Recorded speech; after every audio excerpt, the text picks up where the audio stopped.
বাংলাদেশিদের জন্য নতুন সুযোগ নিয়ে মনোনয়ন ভিত্তিক গোল্ডেন ভিসা চালু করছে সংযুক্ত আরব আমিরাত। মাত্র 1 লাখ দিরহাম অর্থাৎ প্রায় 33,30,000 টাকা ফি দিয়ে এই ভিসার মাধ্যমে আমিরাতে আজীবন বসবাসের সুযোগ মিলবে। বিনিয়োগ ছাড়াও পেশাগত দক্ষতার ভিত্তিতে এই ভিসা পাওয়া যাবে বলে জানিয়েছে ভারতীয় সংবাদ মাধ্যম দ্য ইকোনমিক টাইমস। নতুন এই গোল্ডেন ভিসা পাইলট প্রকল্প হিসেবে বাংলাদেশ ও ভারতের নাগরিকদের জন্য চালু করা হয়েছে। এর আগে এই ভিসা পেতে অন্তত 20 লাখ দিরহাম বিনিয়োগের প্রয়োজন হতো। তবে এবার পেশাগত অবদান ও দক্ষতার ভিত্তিতে মনোনয়ন পাওয়া গেলে বড় বিনিয়োগ ছাড়াই ভিসা পাওয়া যাবে।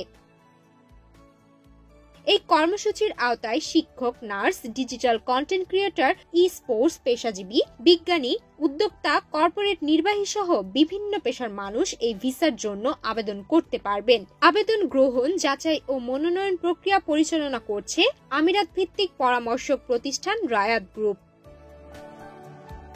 আবেদনকারীদের ব্যাকগ্রাউন্ড যাচাই করা হবে।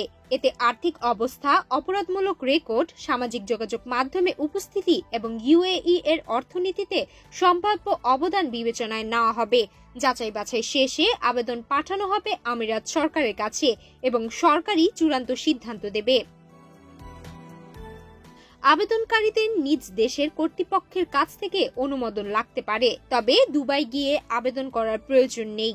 বাংলাদেশের রায়াত গ্রুপের অনুমোদিত office, one Vasco centre, online portal অথবা কল সেন্টারের মাধ্যমে আবেদন করা যাবে। গোল্ডেন ভিসা পাওয়া ব্যক্তি তাদের পরিবারকে নিয়ে আসতে পারবেন, নিয়োগ দিতে পারবেন গৃহকর্মী ও চালক এবং পেশাগত বা ব্যবসায়িক কাজ করতে পারবেন। সম্পত্তি ভিত্তিক ভিসা বাতিল হলেও এই মনোনয়ন ভিত্তিক ভিসা স্থায়ী থাকবে। এই ভিসা কর্মসূচি ইউএই এর সিপিইএ এর অংশীদারিত্বের অংশ। বাংলাদেশ ও ভারত দিয়ে শুরু হলেও ভবিষ্যতে আরও দেশ এতে যুক্ত হওয়ার সম্ভাবনা রয়েছে। সুমাইয়া মিতু, বাংলাদেশ প্রতিদিন।